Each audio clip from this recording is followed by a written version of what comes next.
Assalamualaikum warahmatullahi wabarakatuh.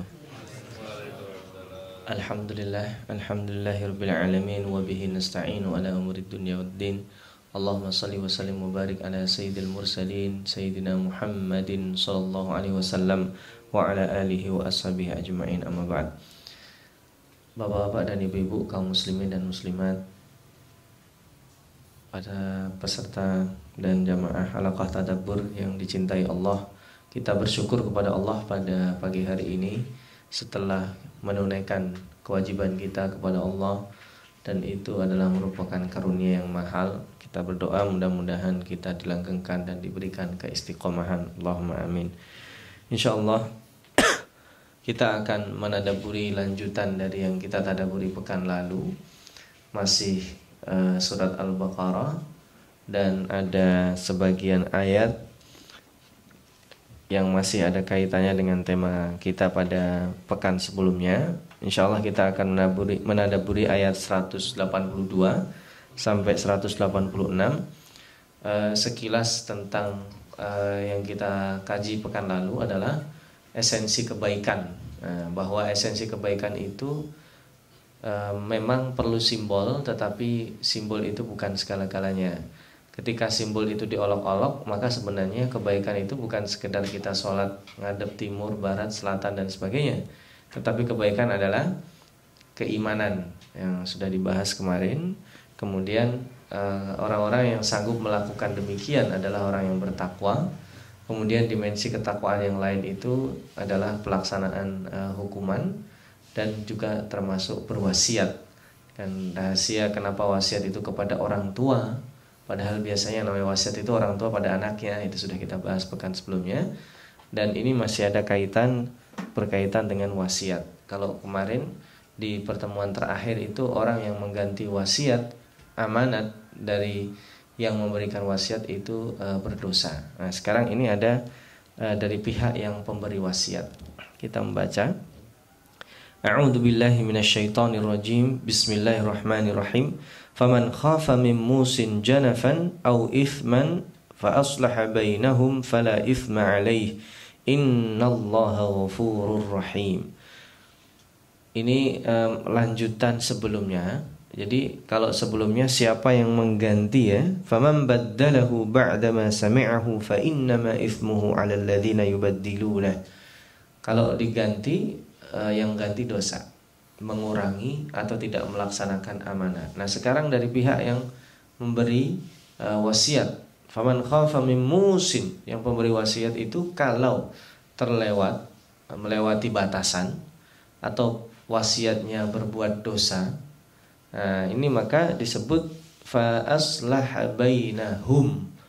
Nah, ini yang menarik ya, Al-Qur'an ini disebut dengan uslub balaghah al-ijaz. Langsung di sini harusnya kan fa aslaha bainahum, di sini Allah memperbaiki dan kita punya peran untuk memperbaiki antara pihak-pihak yang berselisih. Jadi kalau ada orang beri wasiat, ini harta saya seluruhnya adalah untuk si A, nah ini nggak boleh, karena wasiat itu adalah maksimal sepertiga, wa thulutsu katsir, kata baginda Rasulullah SAW. Dan wasiat itu sudah ada ancang-ancangnya, tidak bisa sembarangan. Dan wasiat sepertiga itu sudah banyak. Nah, ini sepertiga harta saya peruntukkan kepada anak angkat saya, nah, misalnya. Nah, sementara anak angkat itu nggak dapat waris. Nah, kalau seandainya semua pada dia, ya kasihan ahli warisnya. Atau misalkan semua harta saya untuk bapak saya, nggak bisa juga meskipun itu orang tua, karena orang tua mendapatkan bagian tertentu. Nah, ini yang secara teknis bapak-bapak bisa melihat pembagian ayat-ayat waris dan kaitannya dengan wasiat ini, ya. Kemudian yang kedua, fala itsma alaih innallaha ghafurur rahim. Ini pelengkap saja, ya. Kita akan masuki tema pembahasan yang lain. Intinya bagi orang yang memberi wasiat atau orang yang diberi wasiat, dua-duanya harus memperhatikan bahwa wasiat itu kontennya tidak boleh maksiat, satu. Yang kedua, seandainya kontennya itu adalah karena di sini khairan, yang disebut dengan harta yang baik, yang halal, maka itu dia harus memperhatikan orang-orang yang berhak mendapatkannya. Nah, itu ahli waris, dan pembagian ahli waris itu sudah diatur di dalam Al-Quran. Permasalahan nanti dalam pembagian harta waris itu semuanya tanazul, semuanya kompromi. Udahlah, nggak usah dibagi sepertiga, seperdua, seperberapa, ribet biasanya. Kita bagi rata, setuju nggak? Oh setuju, itu lain cerita. Tetapi kalau dari awal yang kita paksakan ingin sama rata semuanya, itu disebut zalim, tidak diperbolehkan. Tapi kalau semuanya, apalagi udahlah saya nggak usah ngambil, bagian saya buat situ aja. Kalau nggak mau buat fakir miskin misalnya, itu tidak apa-apa. Tetapi harus tetap bagian orang itu dihitung. Ini termasuk wasiat ini. Jadi wasiat dikeluarkan dulu, hutang-hutangnya, baru sisanya dibagi di faraid. Ini ya, Allah Maha Pengampun. Jadi seandainya terjadi kesalahan, maka yang diutamakan adalah hukum Allah. Kesalahan dalam pemberian wasiat. Allah Maha Pengampun juga Maha Penyayang. Nah, tema berikutnya adalah tema tentang puasa. Yang ini ayatnya juga panjang. Sebagian kita tadabburi pada pertemuan kali ini. Insya Allah sisanya kita tadabburi pada pertemuan selanjutnya biidznillah. Ya ayyuhalladzina amanu kutiba alaikumus syiyam kama kutiba alal ladzina min qablikum la'allakum tattaqun. Wahai orang yang beriman, diwajibkan, kalau ini ya, sebelumnya ada kutiba juga. Ini adalah kutiba yang ketiga. Jadi dalam Al-Quran cuman ada 4 lafadz di dalam Al-Quran kutiba alaikum. Ini kutiba ala, di sini diwajibkan atau disarankan. Kalau wasiat itu, karena wasiat hukumnya tidak wajib. Yang wajib adalah yang pelaksana wasiat. Pertama tentang kisos, kutiba alaikumul kisos fil qatla. Yang kedua kutiba alaikum idza hadara ahadakumul maut, yaitu menulis wasiat. Yang ketiga kutiba alaikumus syiyam, dan yang keempat kutiba alaikumul qital, diwajibkan berperang. Jadi berperang itu hukumnya wajib.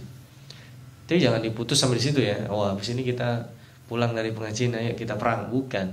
Di berperang itu hukumnya wajib, tidak boleh kita menghindari kewajiban berperang. Karena kalau seandainya kita diserang misalnya, ya itu nggak ada cerita kita kemudian mencari yang lainnya. Atau bahkan pada saat kita melindungi, karena tidak selamanya yang dinamakan perang itu adalah defensif, membela diri. Perang itu adalah melindungi misi juga bisa.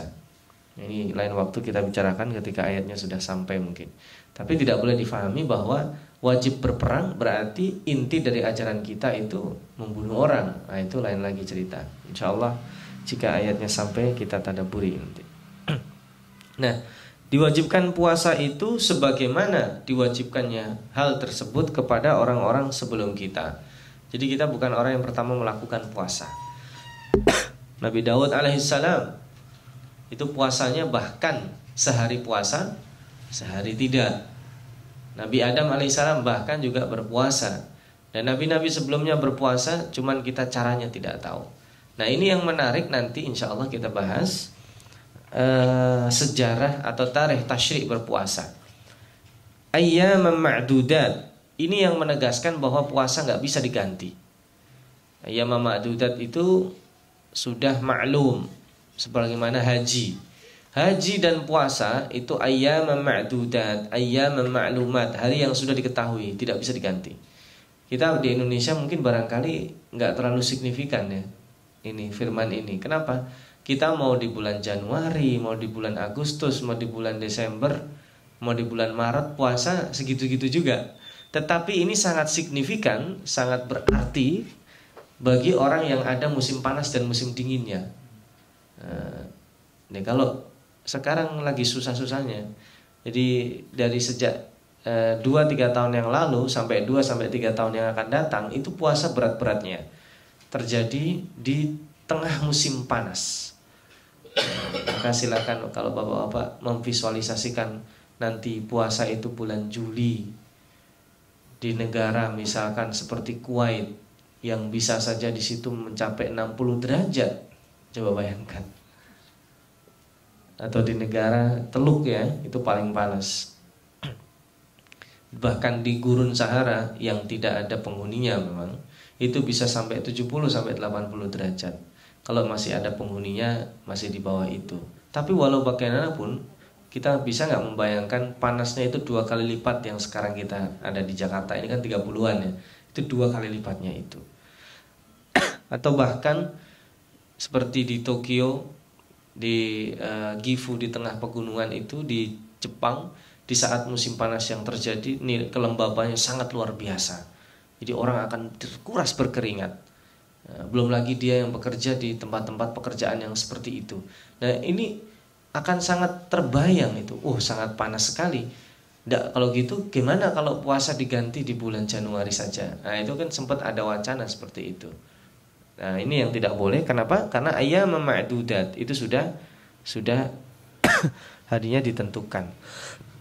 Nah yang menarik adalah kata-kata berikutnya.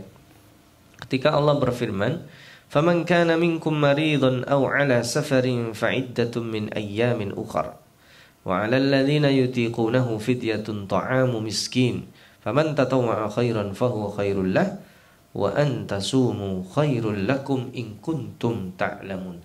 Ini ayat menjelaskan dispensasi. Jadi orang yang sakit, orang yang bepergian itu diperbolehkan mengganti di hari lain.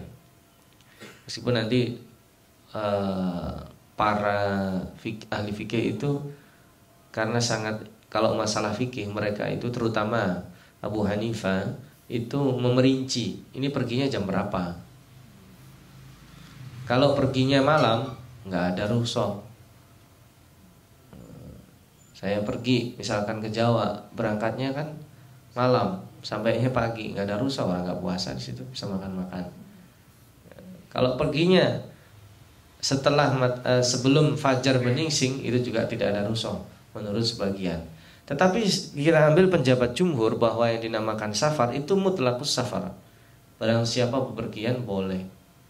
Meskipun perpergiannya itu tidak mengganggu fisik.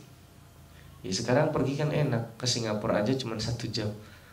50 menit ya, nggak nyampe 2 jam. Apanya yang capek? Boleh nggak saya nggak puasa? Nah itu kalau safar demikian. Demikian juga sholat kan sama.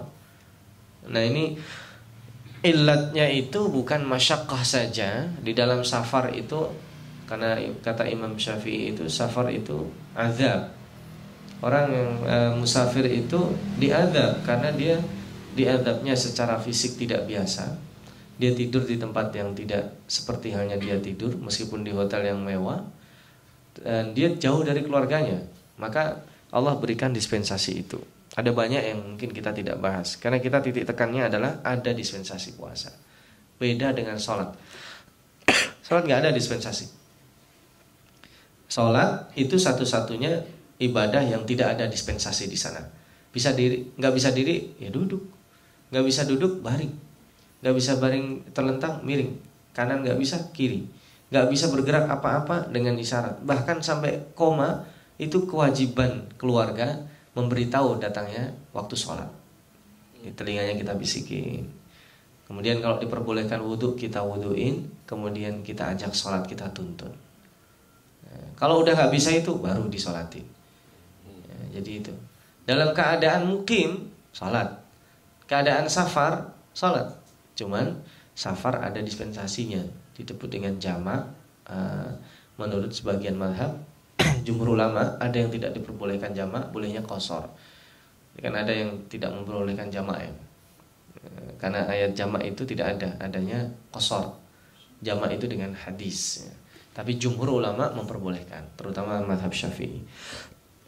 Nah, dalam keadaan aman sholat, dalam keadaan perang sholat wajib. Dalam keadaan banjir wajib juga, dalam keadaan macet tetap wajib juga. Jadi tidak ada dispensasi. Cuma nanti ada fatwa-fatwa khusus yang mungkin bisa kita cari atau nanti kita diskusikan jika ada hal-hal yang berkaitan itu, nanti kita jelaskan. Nah, kemudian di sini ya, Bapak bisa membaca dalam buku Fiqhus Syam atau buku-buku sejarah puasa ya. Ada dalam tarikh tasyriknya itu sejarah puasa tidak langsung turun seperti yang kita ketahui sekarang. Jadi puasa di zaman dulu itu pilihan. Maka di sini kata Allah, wa 'alal ladzina yutiqunahu fidyah. Orang yang sanggup bayar fidyah, ya udah dia silakan aja. Wah, saya berat puasa, bayar fidyah. Oh, gitu, silakan. Jadi puasa itu pilihan di zaman dulu.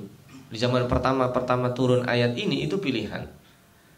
Jadi membayar fidyah karena dia orang kaya, nggak kuat lapar, bayar fidyah. Apalagi sakit sedikit, bayar fidyah. Kemudian kata Allah, wa man tatawwa'a khairan fahuwa khairul lah. Ini artinya dua. Orang yang membayar fidyah, fidyah itu kan membayar makan orang miskin, makanan minimalis ya. Makan sehari 3 kali dihitung bla bla bla bla, jumlahnya kira-kira 50.000 cukup satu hari. Oh cukup, berlebih. Oke, kalau gitu saya kasih 100.000. Itu disebut faman tatawwa'a khairan fahuwa khairul lah. Jadi dikasih kelonggaran, bukan untuk makan aja, tapi untuk selain itu boleh. Nah, tafsiran kedua, tadabbur kedua adalah waman tatawwa'a khairan fahuwa khairul lah, maka itu adalah kebaikan yang dia lakukan. Jadi orang yang punya harta, dia mensedekahkan itu kebaikan. Tapi kata Allah, wa antasumu khairul lakum in kuntum ta'lamun. Tapi habis kita membayar fidyah, kita milih puasa, itu lebih baik. Karena tujuannya itu ibadah puasa, bukan fidyahnya. Karena kutiba alaikumusiyam itu adalah penekanannya ibadah puasanya, bukan bayar fidyahnya. Bayar fidyah itu dalam kondisi-kondisi tertentu. Misalkan orang tua yang tidak bisa berpuasa dan punya penyakit yang tidak tidak bisa diharapkan sembuh dengan keterangan dokter misalnya, udah gak usah puasa dan tidak mungkin dia mengganti misalnya, bayar fidyah saja. Nah ini keterangan secara fikihnya, nanti jika ada pertanyaan kita diskusikan. Nah, jadi itu periode pertama puasa seperti itu. Jadi tidak mengenal cerita puasa itu wajib seperti yang kita kenal. Nah, baru di periode kedua itu yang cukup berat. Puasa diwajibkan bagi seseorang dari fajar sampai setelah dia melakukan sholat maghrib. Bukan waktu maghrib lagi, dia harus melakukan sholat maghrib dulu. Nah, yang kedua, setelah dia melakukan sholat isya, kalau sudah tertidur, itu tidak boleh dia melakukan hal-hal yang membatalkan puasa. Gak boleh makan, gak boleh berhubungan suami istri, sampai datangnya besok waktu maghrib lagi. Nah itu yang berat. Dikisahkan ada salah seorang sahabat, ini orangnya miskin, dia mencari buka puasa. Nah singkat cerita, sampai sore menjelang buka dia gak dapat apa-apa. Dia pulang nih karena saking miskinnya. Kemudian bilang sama istrinya, gantianlah situ yang mencari buka puasa. Pergilah ke rumah orang tua, kalau kita mah jatuhnya mantu. Nah kalau istrinya jatuhnya ke orang tua nggak ada masalah, minta makan sama orang tuanya. Nah, sang istri pergi ke rumah orang tuanya dan mendapatkan makanan. Tapi ada musibah, kenapa? Karena saking capeknya bekerja, suaminya tertidur. Nah, kasihan kan? Jadi begitu dia sampai mau dibangunkan, dia kena hukum. Apa hukumnya? Ya nggak boleh makan, nggak boleh makan, dan itu baru boleh makan lagi nanti besok ketika datang waktu maghrib. Akibatnya besok dia bekerja dalam kondisi perut kosong, udah kecapean kemarin, pingsan ini sahabat. Dan kisah ini dibawa kepada Rasulullah. Pada saat diadukan kepada Rasulullah, Umar bin Khattab mengatakan, celaka wahai Rasulullah, kenapa tadi malam ya terjadi sesuatu ya antara suami istri ya, karena habis bangun tidur tengah malam ya, ini halal dia tidur samping istrinya, nggak apa-apa, nggak ada masalah. Cuman masalahnya itu tidak diperbolehkan. Ketika Umar terang-terangan seperti itu, ternyata bukan Umar, yang lain juga melakukan. Jadi terbukalah cerita itu semua. Kemudian tabir itu menjadi jelas, ternyata sulit sekali. Dan itu ternyata nanti dibahas pada pertemuan berikutnya, insya Allah kita akan membahas itu. Ukhilla lakum lailatas siyam itu. Itu kenapa ada ayat ini di bulan puasa, seolah-olah masa bulan puasa membicarakan gitu-gituan. Loh, itu ada maksudnya. Karena nanti pada saat datang iktikaf itu sudah tidak diperbolehkan. Meskipun boleh, itu tidak dianjurkan, karena sepertiga yang terakhir itu khusus buat Allah. Nanti insya Allah kita bahas ketika sampai ayat itu. Nah ini menarik ya, berat, karena saking beratnya kemudian terjadilah rukhsah, dispensasi dari Allah. Dan periode ketiga puasa yang kita kenal sekarang, bahwa puasa itu dimulainya kapan, selesainya kapan, kemudian malam hari kita boleh makan, dan bahkan sahurnya itu dianjurkan untuk diakhirkan. Itu di ayat berikutnya nanti kita bahas, ayat yang menasah hukum puasa yang berat yang kedua. Nah, Al-Fakir ingin menadaburi ayat 185 melanjutkan, Syahrul Ramadan alladzi unzila fihi al-Qur'anu hudan linnas wa bayyinatin minal huda wal furqan. Di sini bulan puasa yaitu bulan yang di dalamnya diturunkan Al-Qur'an. Jadi bulan puasa itu bulan yang dihargai Allah melebihi yang lainnya. Ibadah sunnah disamakan ibadah wajib. Ibadah wajib dilipat gandakan sampai 70 atau lebih.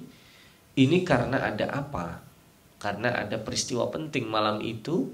Di satu malam di bulan Ramadan diturunkan Al-Quran. Dengan perbedaan pendapat para ulama, apakah diturunkannya itu adalah permulaan atau diturunkannya adalah dari langit, dari Lauhul Mahfuz ke langit bumi, yang kita tidak tahu hakikatnya. Tapi kita tidak membahas itu. Yang jelas semua sepakat bulan Ramadan itu Al-Quran diturunkan oleh Allah.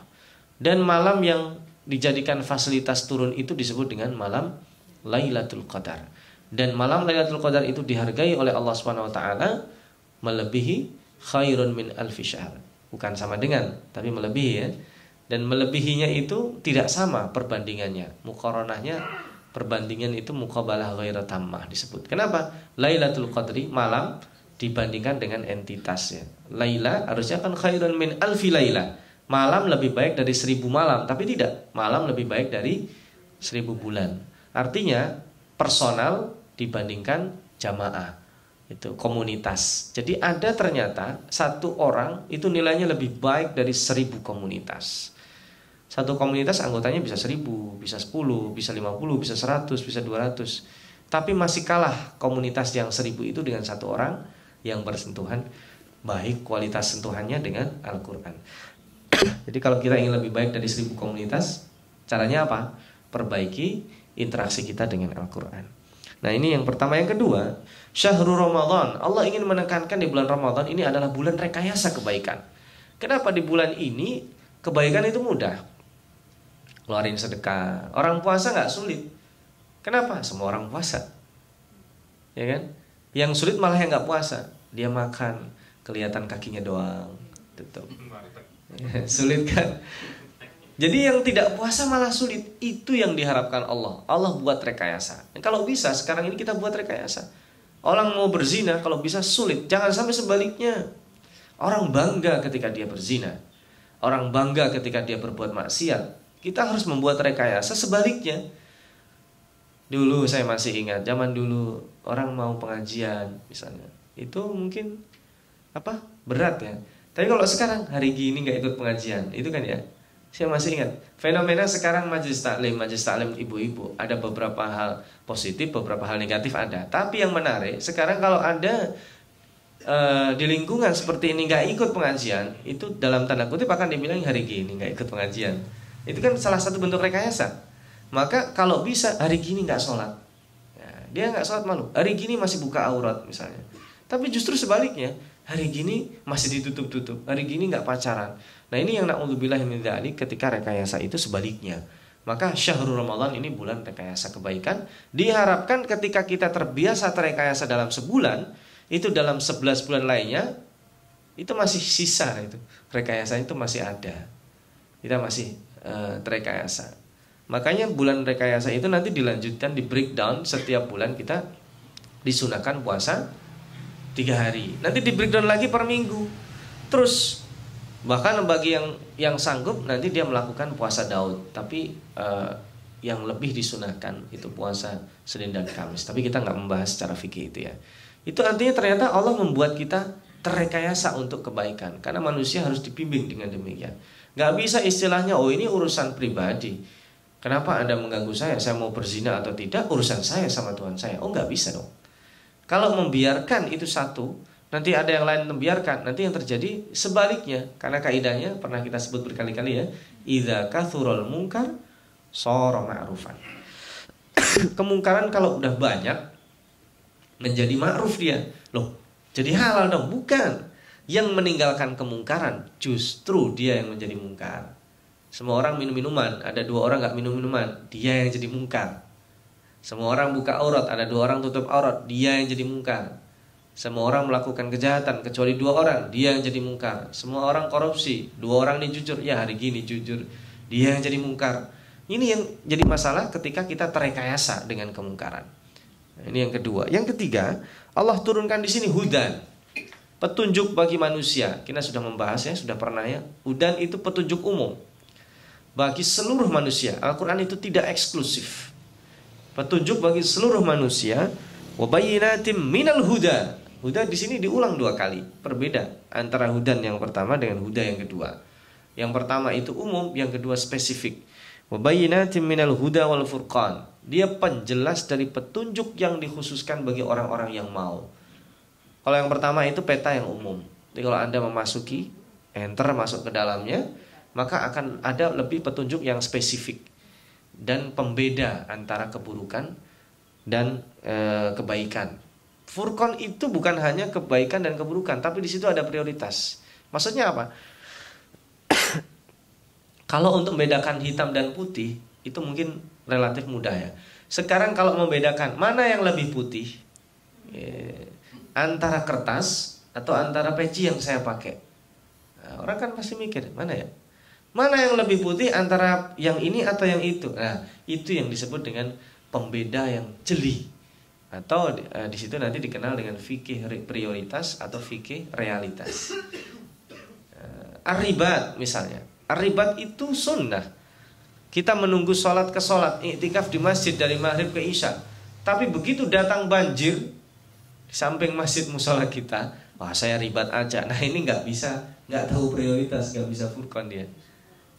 Saat itu prioritasnya bukan riba, dia harus segera turun nolong orang yang kebanjiran gitu. Jadi Fudail bin Iyad pernah mengkritik ya, bahwa orang yang beribadah di depan Ka'bah itu main-main. Loh kenapa? Karena pada saat itu sedang terjadi perang salib misalnya. Kewajibannya bukan duduk di depan Ka'bah membela kemuliaan agamanya. Lihat Khalid bin Walid. Khalid bin Walid menangis, dia memegang Al-Quran pada suatu ketika. Kami disibukkan dari Anda wahai Quran dengan jihad fisabilillah. Karena saking banyaknya beliau berperang, beliau jarang membaca Al-Quran. Syagolatna anki al-jihad. Tapi oleh ulama Arab diplesetkan. Syagolaka angkal Quran al-jihad itu diplesetkan oleh salah seorang alim ulama, atau Sa'ad al-Ghamidi, seorang qari. Sagolana angkal Quran al-jihaz. Kalau dulu al-jihad berjuang di jalan Allah, sekarang al-jihaz. Al-jihaz itu peralatan elektronik, BBM, Android, HP. Jadi beda tipis. Yang satu pakai dal, yang satu pakai zai. Artinya udah beda. Sekarang karena kita saking asiknya memainkan perangkat-perangkat seperti itu, baca Qur'annya sudah jarang. Orang di depan BB dia bisa berjam-jam, tapi depan Al-Quran 2 baris sudah ngantuk. Nah ini yang ketiga, pembeda di situ sangat luar biasa. Lalu kembali kepada ayatnya, faman syahida minkum syahra falyasum. Orang yang melihat itu, dia mukim, dia wajib puasa. Ya, tapi kalau misalkan saya melihat itu sedang umrah misalnya, atau sedang di sana, seandainya tidak puasa nggak apa-apa. Lu gimana Ustaz, ulang saya umroh, masa saya nggak puasa, itu urusan lain. Tetapi dalam safar dan dia bukan mukim di situ, itu nggak wajib dia berpuasa. Jadi kalau dia mukim di situ menyaksikan atau ada berita hilal sudah keluar, wajib hukumnya puasa bulan Ramadan. Nah, nah ini diulang lagi. Apa maksudnya pengulangan ini? Ini dispensasi. Marid au safar fa'iddatun min ayyamin ukhar. Lihat. Yuridullahu bikumul yusra. Kebaikan Allah itu mudah. Allah menginginkan kemudahan. Makanya puasa itu mudah. Bahkan sampai pelaksanaan hukuman itu Allah juga memudahkan. Lihat cerita orang-orang yang mendatangi istrinya, berhubungan suami istri di bulan Ramadan, hukumannya kan berat. Apa hukumannya? Penaltinya. Puasa 2 bulan berturut-turut. Itu kan kalau dimasuk akal nggak masuk. Pengantin baru masuk bulan Ramadan melanggar. kemudian kena penalti 2 bulan. Lah gimana orang yang sebulan aja nggak bisa disuruh 2 bulan? Kan nggak masuk akal itu ya. Tapi itulah hukuman, bahwa Allah ingin dari yang tertinggi. Seperti halnya perbuatan ihsan. Ihsan itu apa? Anta'budallaha ka'annaka tarahu. Beribadah itu seolah-olah kita melihat Allah, padahal itu hampir mustahil. Ada orang yang sanggup memvisualisasikan Allah? Nggak bisa. Tapi Allah memancang yang paling tinggi. Orang yang bisa seperti itu makamnya musyahadah, makamnya melihat Allah. Allah dihadirkan di depannya.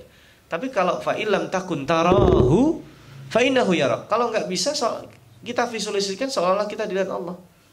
Nggak bisa juga seolah-olah dilihat oleh Nabi Muhammad. Nggak bisa juga seolah-olah dilihat oleh Abu Bakar. Terus sampai standarnya diturunkan. Tapi mulainya dari yang paling tinggi. Kayak orang anak sekolah ditanya, gimana ini? Ya saya mah yang penting naik kelas. Nah itu salah. Penanaman doktrin seperti itu salah. Harus dia paling tinggi. Prestasinya itu paling tinggi. Kalau nggak bisa di bawahnya mendingan. Tapi pada saat dalam proses menggapai cita-cita itu harus paling tinggi. Makanya di sini ketika terjadi realitanya itu seperti itu. Nanti contoh juga lihat dalam Qiyamul Lail. Itu kan qumil laila illa qalila, disuruh kita qiyamul lail di zaman awal-awal Islam illa qalila. Sekarang saya tanya Bapak, malam itu ada berapa jam? 8 jam ya. Nisfahu awinkus minhu qalila. Kemudian kalau enggak qalila di sini itu sebagian kecil kita enggak qiyamul lail. Berarti kalau ada 8 jam ya rata-rata kita 7 sampai 8 jam.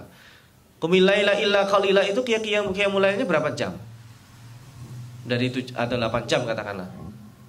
Kan pasti kurang dari setengahnya saja kita istirahat kan? Kalau itu 8 jam berarti kita istirahat di bawah 4 jam. Karena illa qalila. Berarti cuma 2 jam misalnya kita istirahat. 6 jamnya disuruh qiyamul lail. Ada orang bisa qiyamul lail 6 jam? Ada. Itu nonton Liga Inggris, pindah Liga Italia, pindah Liga Spanyol, mungkin qiyamul lail dengan itu. Tapi suruh qiyamul lail salat, pegel kakinya, enggak bisa. Oke, sekarang nisfahu awingkus minhu qalila, setengahnya aja. 8 setengahnya aja 4 jam. Bisa? Enggak bisa, tetap berat juga. Makanya nanti dibalik. Alimallahu, Allah tahu bahwa itu sulit. Karena di antara orang-orang mukmin ada yang sakit, ada yang mencari nafkah di malam hari. Ya ada, emang ada hansip, satpam kerjanya di malam hari. Kalau orang semua yang kerja di siang hari, malam hari nggak ada yang kerja. Meskipun normalnya kerja itu di siang hari, tapi malam hari ada yang kerja, ada yang sakit, ada yang berjihad fisabilillah, ada yang menjaga di perbatasan. Nah ini ternyata pada akhirnya Allah itu memudahkan. Wala yuridu bikumul usr. Jadi jangan dikatakan seperti ini, semakin sulit saya beribadah maka saya semakin dekat dengan Allah. Itu paradigma yang salah. Gitu. Jadi makin sulit, makin banyak kesulitan, itu berarti makin banyak pahalanya. Salah, paradigmanya bukan itu. Paradigmanya adalah ketaatan kepada Allah Subhanahu wa taala, dan kita sangat mudah melakukan ketaatan itu. Jadi kalau makin sulit harus dicurigai malah. Kenapa ada kesulitan? Berarti ada yang salah dalam memahami itu gitu. Ya, naudzubillah kalau kita ditanya orang, kita kasih dia jawaban yang paling sulit, tapi untuk kita sendiri, naudzubillah kalau saya ditanya orang seperti itu, naudzubillah min dzalik, memfatwakan orang lain dengan jawaban yang paling ideal, tapi dia melaksanakan yang paling minimalis. Itu harusnya dibalik. Memfatwakan orang yang bertanya itu yang paling mudah selama tidak menyalahi, tapi untuk dirinya sendiri bukan yang paling sulit, yang lebih baik dari yang dia fatwakan. Kalau saya jawab paling sulit, nah itu paradigmanya juga salah. Gitu. Nah, supaya apa? Walitukmilul iddah di sini untuk menyempurnakan hitungan. Walitukabbirullah, supaya kita bertakbir kepada Allah. Karena tempo hari sudah kita takbir ya. Takbir kita 1 hari 1 malam, dalam sholat berapa kali, di luar sholat berapa kali. Pada hakikatnya kita sudah di-drill seperti itu saja. Allah masih kecil. Dalam sholat ya, kita takbir berapa kali? Bapak dan Ibu masih ingat gak pertanyaan saya tempo hari? Dalam sholat 17 rakaat berapa kali kita takbir? Kan sudah pernah kita ajak hitung-hitungan. Lupa. Takbiratul ihram 1, ruku 2. Hitung aja terus. 1 rakaat berapa? Ada 5 kali 17 berapa? Pagi-pagi sering hitung. 85. Ya kan? Habis sholat kita Allahu Akbar 33 ya. Kali 5 berapa? 165. Tambah 85 berapa? 250. Oh, banyak ternyata. Itu kita bilang Allah Maha Besar. Itu ibarat kata kita muji orang, Bapak baik banget deh, 250 kali. Tiba-tiba kita nikahin anak orang tersebut ya kita undang, tersinggung nggak? Allah alam, ini permisalan, mudah-mudahan walillahil matsalul a'la. Ini untuk supaya kita dekat aja, mendekatkan pemahaman. Kita bilang sama Allah, Anda ya Allah Maha Besar, 250 kali minimal dalam satu hari. Tahu-tahu anak kita sakit, yang ingat pertama kali dokter. Ya, barang yang rusak di rumah kita yang diingat reparasi. Jadi Allahnya nanti ketika udah mentok baru ingat Allah. Harusnya kan tidak. Allah Maha Besar itu Allah dulu. Kesulitan, ya Allah mudahkan, baru kita beraksi. Harusnya kan gitu. Tapi rata-rata kita itu termasuk saya Al-Fakir. Nah ini makanya walitukabbirullah, puasa itu ujung-ujungnya Allah. Ketika kita minum, Masya Allah, itu gelek yang pertama kali itu nikmatnya luar biasa. Siapa itu yang membuat kita bisa seperti itu? Pertama membuat air, yang kedua bisa minum. Jangan dikira semua orang yang minum itu. Ada orang yang tidak boleh minum. Al-Fakir punya saudara, dia satu hari hanya boleh minum 700 miligram. Kalau lebih dari itu nggak boleh, paru-parunya ada masalah. Itu berarti harus berjuang menahan haus. Kita ketika normal mau minum 1 galon nggak ada masalah, itu harus kita bersyukur. Nah ini seperti itu. Walitukabbirullah ala ma hadakum. Lebih bersyukur lagi kita bertakbir atas hidayah.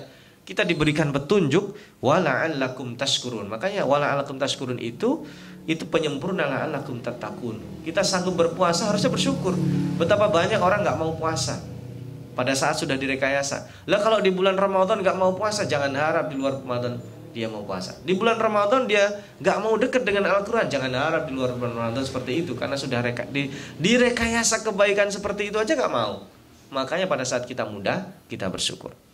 Terakhir, di ayat terakhir, wa idza sa'alaka ibadi anni fa inni qarib. Ketika ditanya Allah itu tentang Allah itu dekat.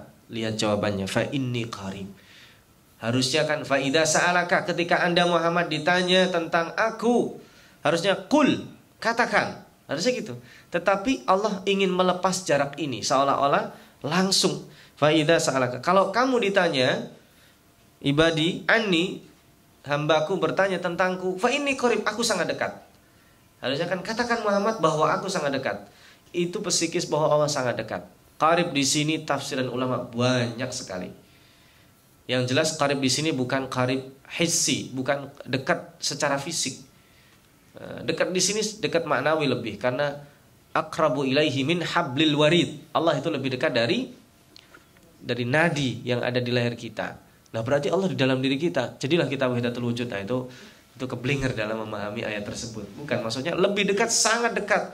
Kita mau berbisik Allah tahu. Buru-buru berbisik. Jangankan berbisik, kita masih membatin di dalam hati kita tahu. Kalau bapak kan, ibu-ibu nggak tahu sekarang apa yang dalam hati saya. Berbisik bisa jadi tahu kalau dibesarkan volumenya, disadap misalnya.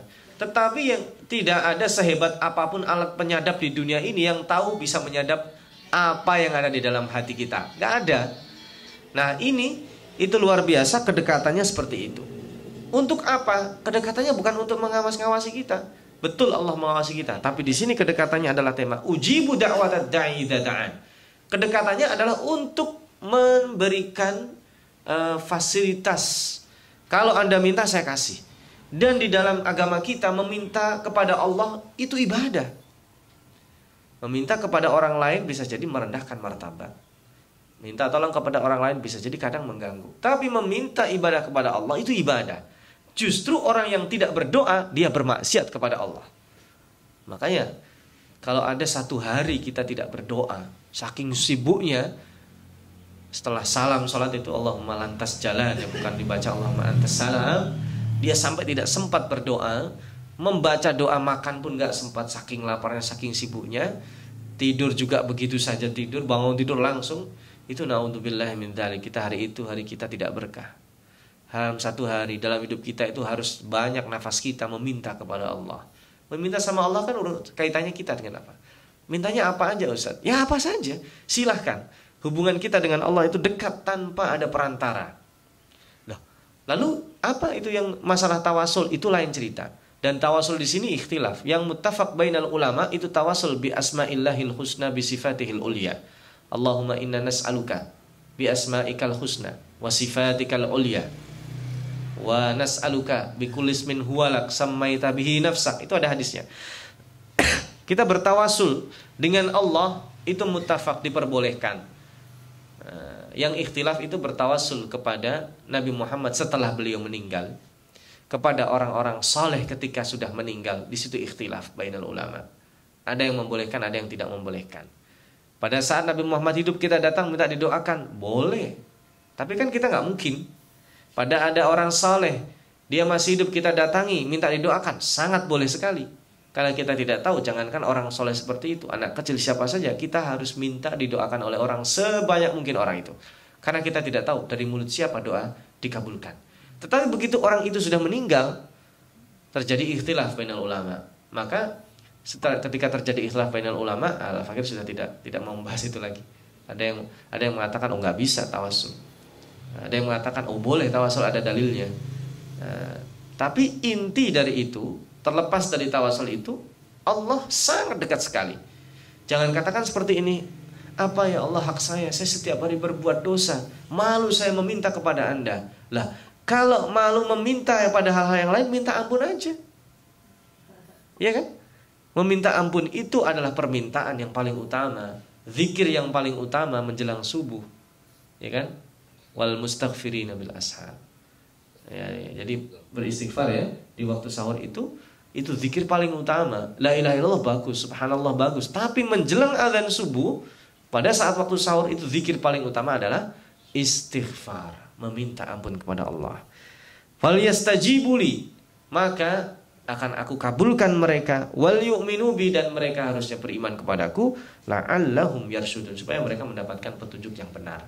Maka doa itu ibadah dan kita jangan sampai meninggalkannya. Ini masih menggantung ya, karena banyak pembahasan yang belum kita bahas. Insya Allah kita sempurnakan. Ukhil lakum lailatas syiyam tadi yang sudah kita singgung sebentar.